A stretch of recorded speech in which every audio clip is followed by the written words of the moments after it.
I start focusing on, the top chakra, the crown, then the third eye, then the energy with the breath come down, and I open all the chakras one after the other. Then I pick up the mantra again, and I go into the transcendental meditation again, and it's a lot more satisfying after that. Okay, well, that's great. And maybe at some point you're going to start teaching this, huh?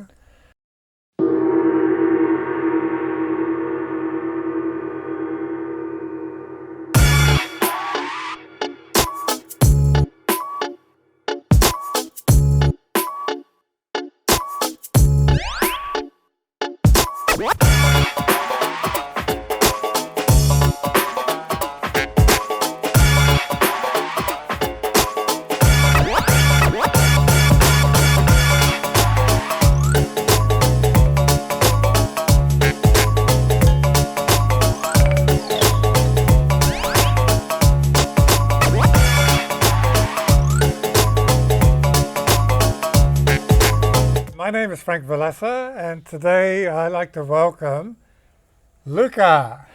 Whoa, thank you, Frank. So are you interviewing me now? Yeah, we're going to do role reversal today, and we're making this up as we go along, but role reversal, okay? So today I'm the interviewer. How are you, Luca? I'm feeling good. I have to say that I already had a couple of hours of very interesting conversation with Frank. And, it's always very interesting to talk to spiritual teachers because it's a great way to, throw at them some questions, existential, philosophical and spiritual, and also test some of the knowledge that I think I have already, but I like to pass it through to them so that they can, validate it or challenge it. And it's very satisfying, to have somebody more senior that you can speak with, I think. Wow, okay, thank you. So, Luca, I'm going to interview you today for this program. And let's start with our first question. Tell us about your background, where you're coming from. Sure. So originally, of course, I was born in Italy, in a beautiful little village in the Alps, very small place. Traditional kind of conventional family background, if you want. And but growing up, I was always interested in books, so I was reading many novels.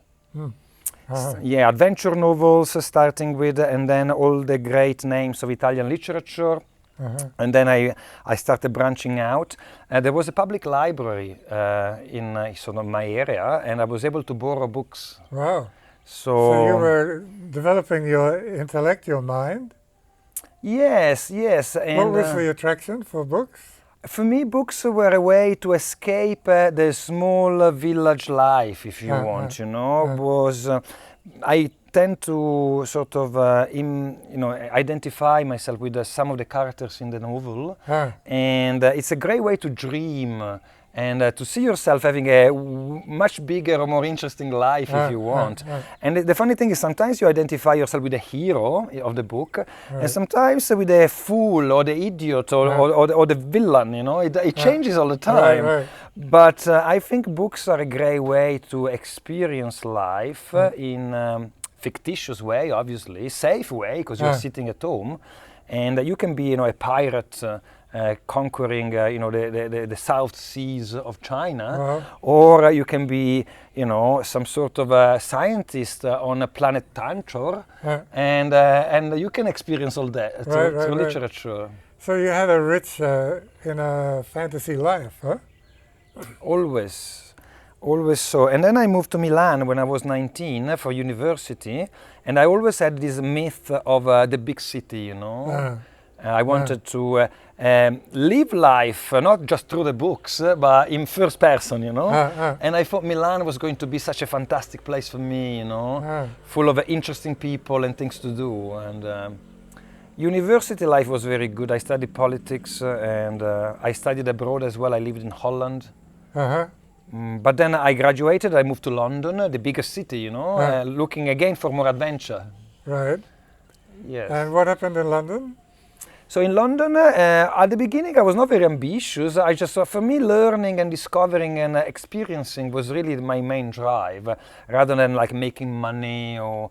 But then in London, of course, I ended up in working in this, corporate environment where targets and career growth.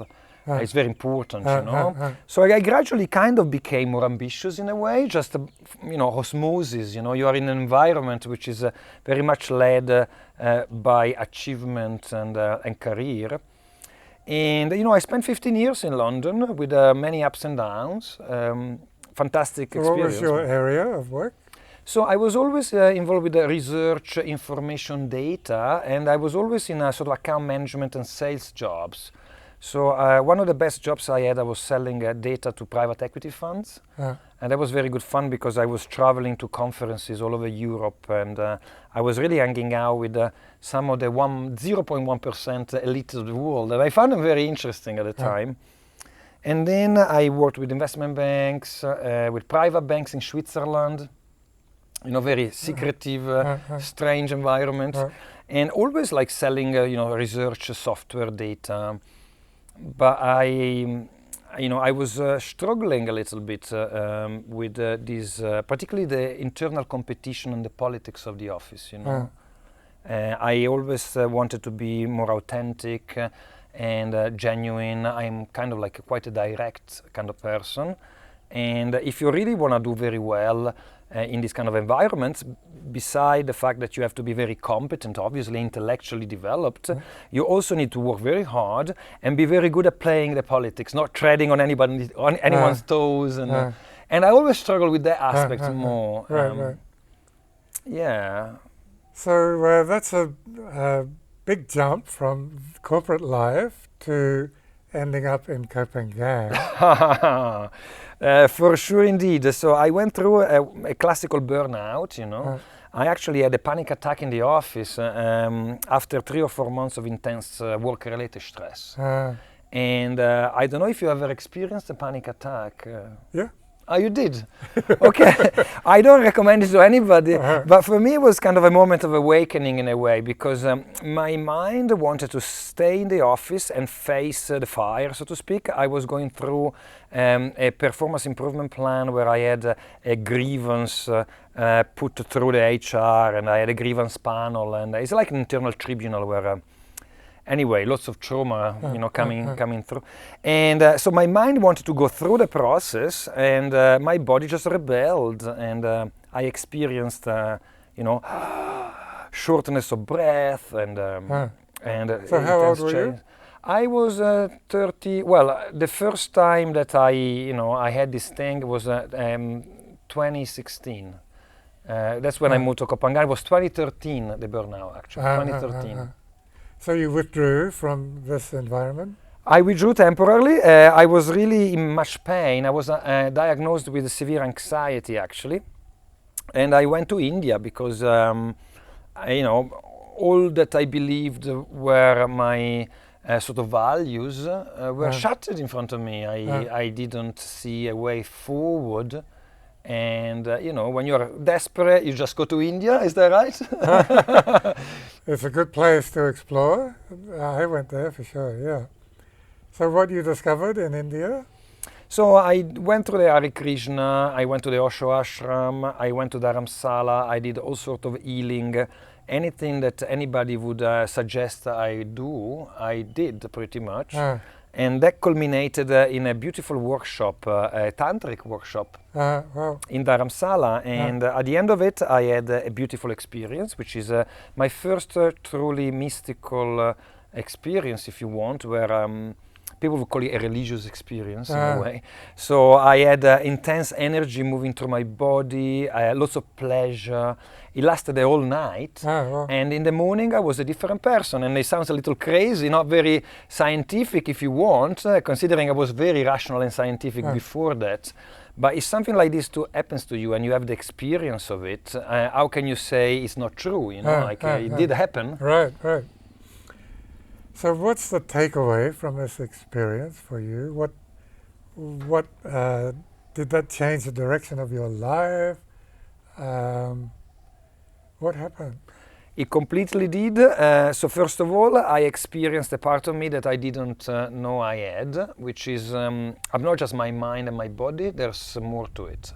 There is a spiritual element that maybe was always there, but I was never really connecting with. And since then, I started experiencing more of a spiritual life as well. And what is a spiritual life? I mean, it's the feeling that there is, something that connects me with the elements of life outside myself, but also inside me. So I started having more of a rich, internal life, if you want, of connection. I experienced energy for the first time. Okay? And energy, what is it? It's something that you feel inside your body that moves and can create emotions, and it's kind of independent from your mind and your body as well. Right. So did you start to explore or cultivate energy states? So this school that kind of provided this amazing experience, although I thought this experience maybe was the culmination of a journey, because as I said, I tried so many workshops, but then when this moment of awakening happened, I said, wow, this is fantastic, this is very precious to me. So I went to Koh Phangan because the school was headquartered there. And I did their first level of first month of training, where I learned to yoga. So I was doing asana practice where the postures were held for long, maybe 4 or 5 minutes, and at the same time I would visualize energy coming from the ground, from the sky, going through my body, so cultivating this feeling of energy, and particularly opening something which is called the chakras, that you know very well, but most people don't really know what they are. And every posture, every physical posture resonates with a specific chakra. And by staying long in this posture and visualizing the energy going into the chakra, after a while you kind of feel the presence of the chakra. And if it's a mind trick or if it actually exists, I don't know, but it's very real to me, And I delved into more philosophy as well, not just the spiritual aspects of it. And I feel myself a little bit more of a person that believes in empiricism. So if it feels true in my body, if I feel it, I experience it firsthand, it is true to me, and even if it's pseudoscience to everybody else. So this is all very interesting, and I'm sure people have been wondering, who is this guy Luca who's doing all the interviewing? So I think I'm asking questions for the whole audience here. But I'm also curious to know, in your own understanding and experience, the distinction between the energy states and what we might call spirituality or mindfulness or awareness. Do you make a distinction there? Yes, I suppose. First of all, I connect with my energy states regularly and throughout the day. So I actually incorporated to a certain extent the energy states with my day-to-day life. Right. So I practice awareness. So if I feel that there is some negative emotion or some feeling of discomfort in life, maybe back in the past I would just unconsciously head for a piece of chocolate to fix myself that way, okay? Now I tend to just go back to my body a little bit and connect with this energy a little bit more and find where it could be sitting in the body itself, okay? And this awareness of my body and my energy is very satisfying in a way. Right. But then, there are times when I actually work with the energy more meaningfully. So I go through a practice and I have a transcendental meditation, which I do twice a day, every day. And the transcendental meditation, in theory, is not an energy practice, but because I love energy so much and I've been doing this type of yoga where I cultivate energy, it kind of like I turn it myself into more of an energy practice. So I use a mantra, I go inside in a meditative state what does it mean? Means that my mind kind of like slows down. There are some thoughts there, but I am detached from them, and I experience meditation as a state of feeling, of being, which is distinct.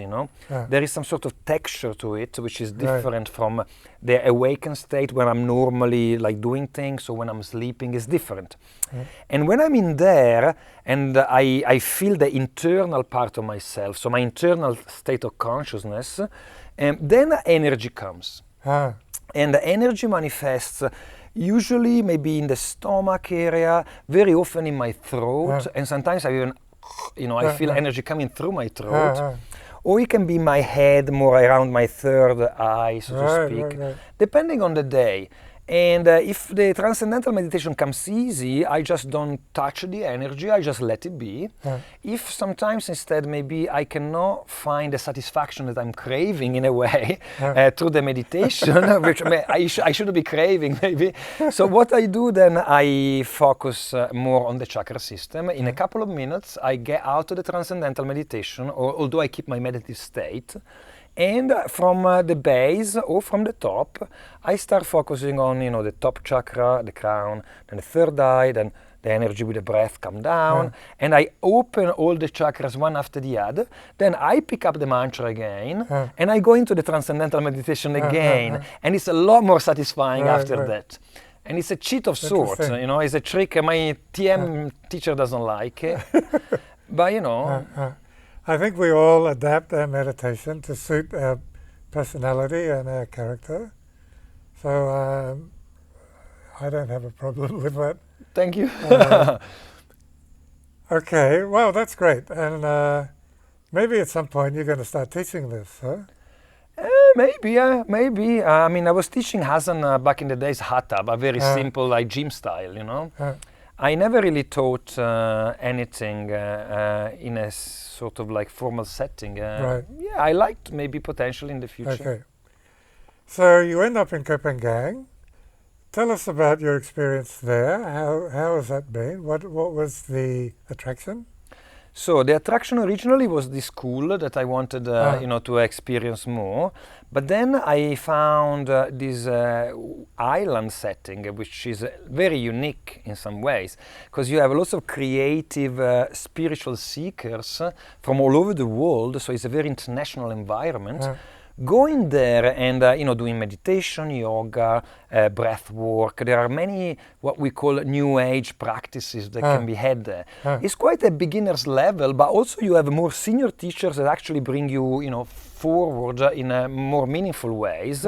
And I really like the community because again, it's lots of Western people, in all fairness, but from all over the world.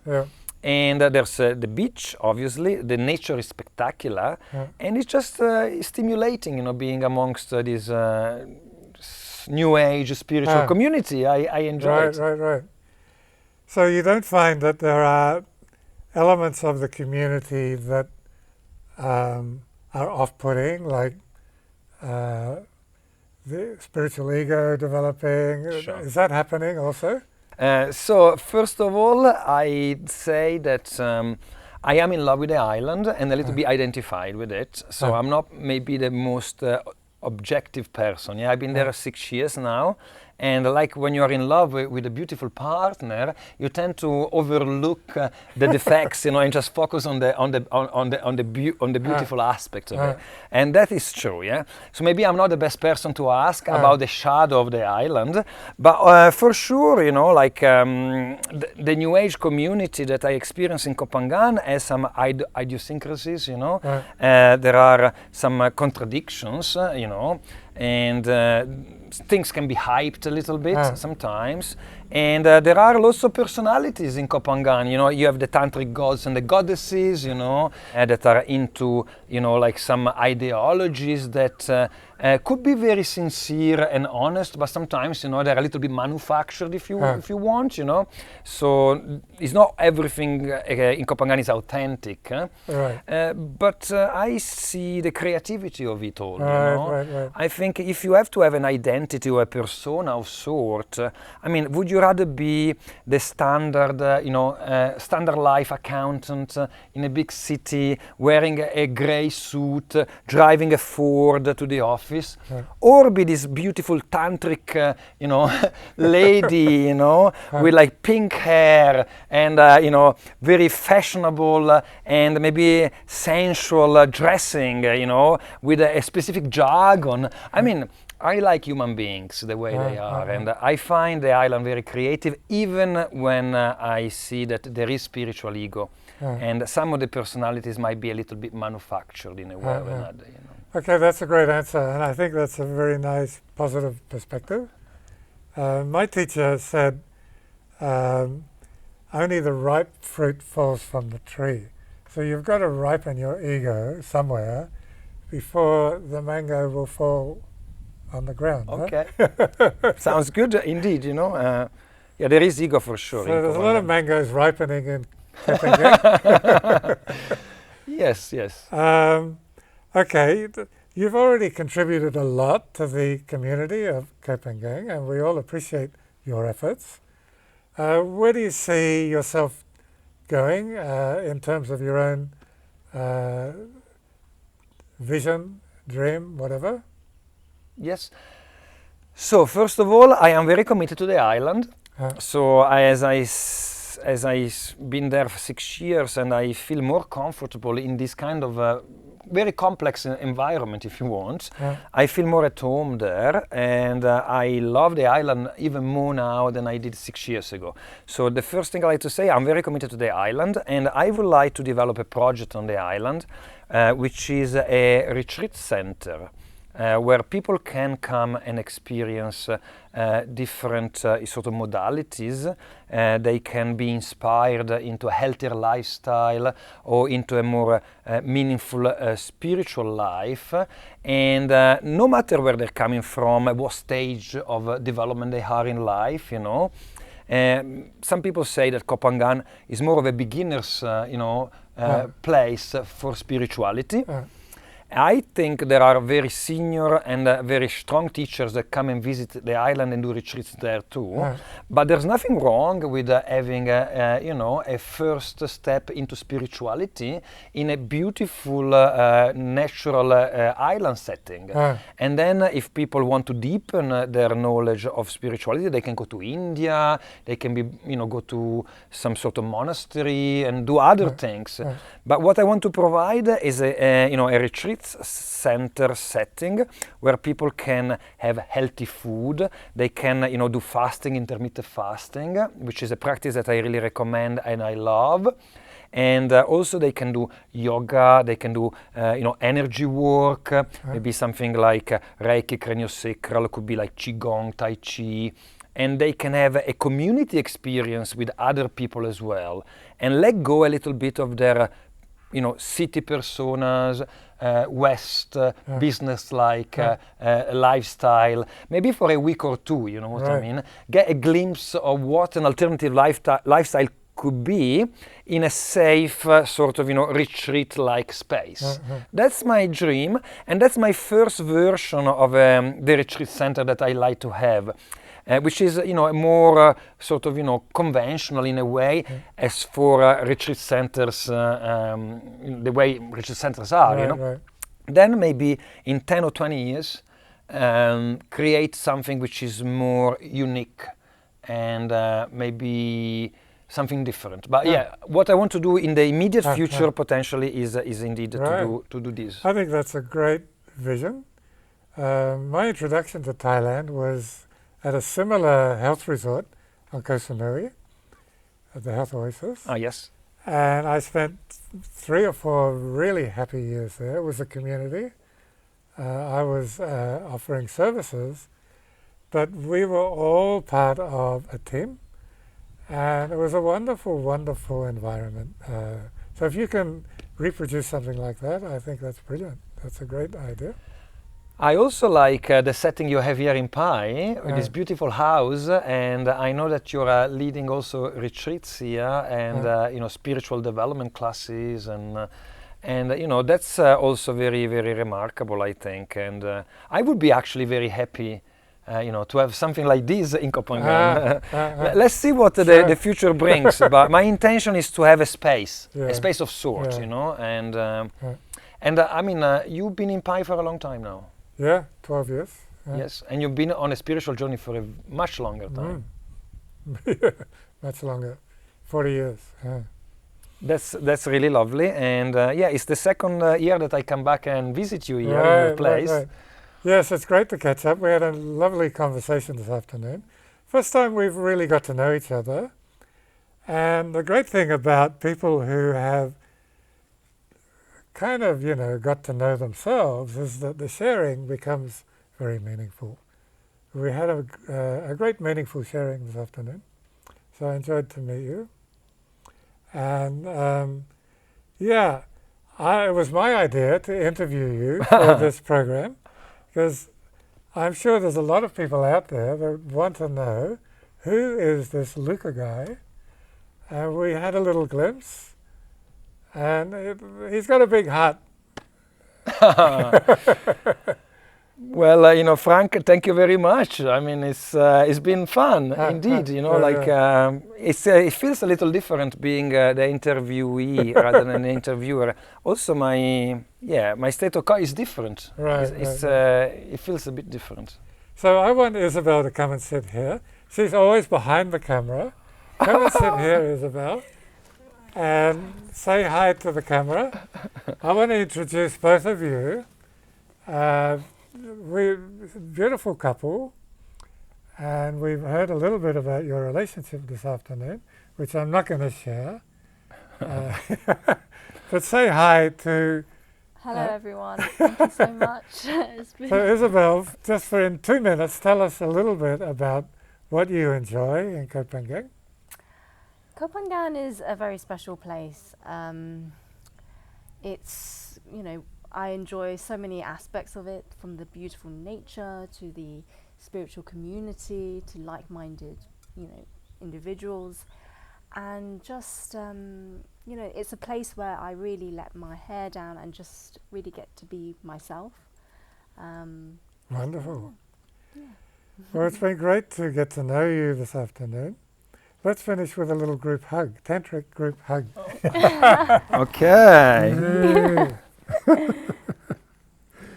Thank you. Thank you so much. Thank you.